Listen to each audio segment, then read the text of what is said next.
Hello friends, welcome to the next class of Learn English with Rosie Whittle. Find out errors की next video में देखते हैं आज हम क्या सीखने जा रहे हैं. Hardly she had raised her points when I realized my mistake. यानी अभी मुश्किल से अब उसने अपने पॉइंट्स रेज़ किए ही थे, उठाए ही थे कि मुझे मेरी गलती का एहसास हो गया. हार्डली के बाद जो फर्स्ट वाला पार्ट होता है वो हमेशा क्वेश्चन की फॉर्म में होता है. सो हैड यहाँ आना चाहिए. Hardly had she raise her points, फिर बीच में व्हेन ज़रूर आता है. When I realized my mistake, second वाले पार्ट में कोई मिस्टेक नहीं है, ये क्वेश्चन की फॉर्म में होना चाहिए. But for that wrong decision, but for मतलब पास्ट की बात हो रही है कि पास्ट में अगर ये चीज़ नहीं होती तो वो गलत फैसला यदि नहीं होता, ये इफ़ क्लॉज के बराबर होता है, conditional type third. They would have not failed, इसका पास्ट में ही रिज़ल्ट बता रहे हैं कि वो फेल नहीं हुए होते. तो दो हेल्पिंग वर्ब्स आते हैं, would have, could have, might have, लेकिन जो नॉट है वो हमेशा फर्स्ट हेल्पिंग वर्ब के बाद आता है. So they would not have failed, वो फेल नहीं हुए होते अगर वो गलत फैसला नहीं होता. Hardly did I touch her hand than she opened her eyes. अभी हमने ऊपर सीखा कि हार्डली के बाद जो फर्स्ट पार्ट है वो क्वेश्चन की फॉर्म में होता है, तो फर्स्ट पार्ट तो ठीक है.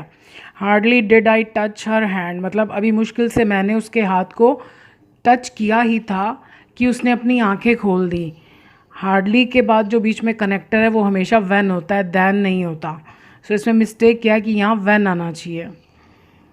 Neither the sweater was on sale nor the coat, ना तो स्वेटर सेल पर था और ना ही कोट. यानी दो सब्जेक्ट्स हैं हमारे पास, स्टार्टिंग में दो चीज़ों की बात हो रही है तो उनको स्टार्टिंग में ही आना चाहिए दोनों को. So neither the sweater nor the coat यहाँ आना चाहिए. नॉर द कोट और लास्ट में क्योंकि कोट आ रहा है तो कोट के साथ वॉज ही आएगा. So neither the sweater nor the coat was on sale.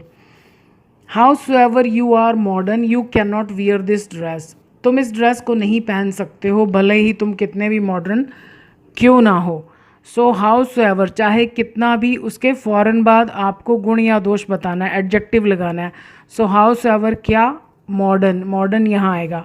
howsoever modern you are, you can't wear this dress. They neither are humble nor practical, यानी वो ना तो हम्बल हैं, हम्बल होता है जिसमें बड़प्पन हो एटीट्यूड नहीं हो, मतलब एटीट्यूड रखने का कारण हो सकता है, घमंड करने का कारण होते हुए भी जो विनम्र रहे उसको हम्बल बोलते हैं. हम्बल वर्ब भी है. हम्बल का मतलब किसी की बोलती बंद कर देना. जैसे कोई बहुत स्मार्ट बन रहा है तो किसी ने आगे से कुछ ऐसा कहा कि उसकी बोलती बंद होगी, तो ये वर्ब भी है लेकिन यहाँ पर ये एडजेक्टिव है. तो वे ना तो हम्बल हैं और ना ही प्रैक्टिकल. अब ये दो एडजेक्टिव्स की बात हो रही है तो दोनों एडजेक्टिव्स के साथ होना चाहिए. अब नीदर के साथ तो हमने वर्ब लगा दिया जो कि गलत हो गया, तो ये होना चाहिए they are neither humble nor practical. ये नीदर नॉर वाले सेंटेंसेस अगर हम हिंदी के अकॉर्डिंग चलते हैं तो हमेशा गलत बनते हैं. तो हमको हमेशा ये ध्यान रखना चाहिए कि हमारे पास सब्जेक्ट दो हैं, वर्ब दो हैं, एडजेक्टिव्स दो हैं, क्या चीज़ है जो दो हैं, तो वहीं पर नीदर नॉर लगता है. इनकी आप डिटेल में भी देख सकते हैं वीडियोस, मैंने शॉर्ट वीडियोस भी डाली हैं और शायद लॉन्ग वीडियोस भी हैं, आप देख सकते हैं. Neither nor. No matter how slow I writes I can finish it timely. No matter how या हाउसएवर दोनों का मतलब एक ही होता है कि नो मैटर, कोई फ़र्क नहीं पड़ता कि मैं कितना धीमा लिखता हूँ. आई के साथ एसोरियस नहीं आता सिंपल प्रेजेंट टेंस में. यहाँ ही, शी, इट या कोई और एक व्यक्ति हो तो आता है लेकिन आई के साथ नहीं आता. So no matter how slow I write I can finish it timely, मैं इसे वक्त पर ख़त्म कर सकता हूँ. ये जो नो मैटर हाउ या हाउस एवर वाले सेंटेंसेस होते हैं इनमें विरोधाभास होता है. विरोधाभास मतलब एक तरफ तो हम कह रहे हैं कि मैं कितना भी स्लो हूँ, दूसरी तरफ हम कह रहे हैं कि मैं इसे टाइम से ख़त्म कर सकता हूँ.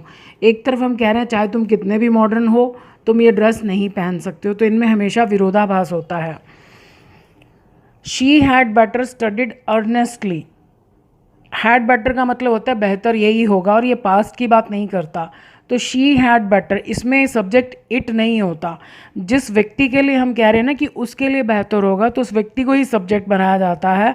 हम हिंदी में ज़रूर कहते हैं कि बेहतर ये होगा कि वो ऐसा करे, लेकिन या तो हम इट से लगाएं, it will be better if you go there. अगर हमने व्यक्ति से शुरू करना है तो ये पैटर्न है कि शी हैड बेटर। अब वैसे तो हैड के बाद नॉर्मली थर्ड फॉर्म आती है, लेकिन हैड बेटर वाले पैटर्न में हमेशा फर्स्ट फॉर्म आती है।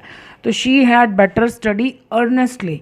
अर्नेस्टली का मतलब होता है सीरियसली एंड सिंसियरली, मतलब आप कोई काम कर रहे हैं तो उसको सीरियसली एंड सिंसियरली, ये एडवर्ब है earnestly. So she had better study first form earnestly, बेहतर यही होगा कि वो सीरियसली और सिंसियरली पढ़ाई करे।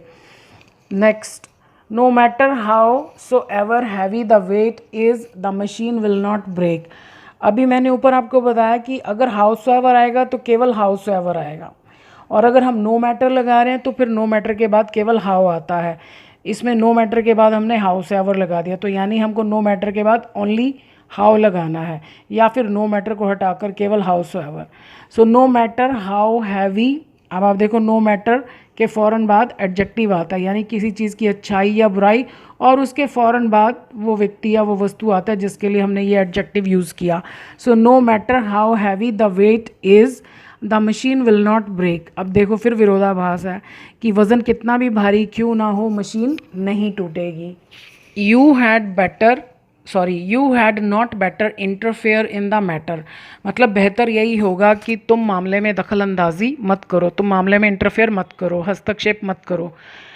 हैड बेटर वाले सेंटेंसेस में नॉट जो है वो हैड बेटर के बीच में कभी भी नहीं आता। नॉर्मली तो हम हैड के बाद ही नॉट लगाते हैं, लेकिन हैड बेटर का मतलब है बेहतर यही होगा, और अगर हमने इनके बीच में लगा दिया तो इसका मतलब हो जाएगा कि बेहतर नहीं होगा। इसमें हम नहीं लगाना है तो हम बाद में लगाएंगे, लेकिन हम हमेशा यही कहते हैं बेहतर यही होगा कि ऐसा करो, बेहतर यही होगा कि ऐसा मत करो। दोनों ही केसेस में बेहतर ही होगा, तो यहाँ नॉट नहीं आना चाहिए। यू हैड बेटर यहाँ आना चाहिए, नॉट और टू नहीं लगाना। Not interfere in the matter, बेहतर यही होगा कि तुम मामले में हस्तक्षेप मत करो, दखल अंदाजी मत करो। I hope day by day आपकी लैंग्वेज पर पकड़ मजबूत हो रही होगी, आपको एरर्स फ़ौरन पकड़ में आती होंगी।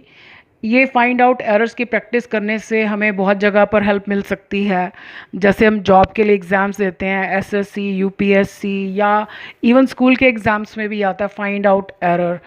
और फाइंड आउट एरर्स नहीं भी आए तो भी हमको इन एरर्स से लैंग्वेज को सही लिखने का तरीका पता चलता है। सो आई होप हमेशा की तरह आपने एंजॉय किया होगा, और प्लीज़ आपके आसपास कोई भी ज़रूरतमंद हो तो उनके साथ वीडियो ज़रूर शेयर कीजिएगा। Thank you for watching this video.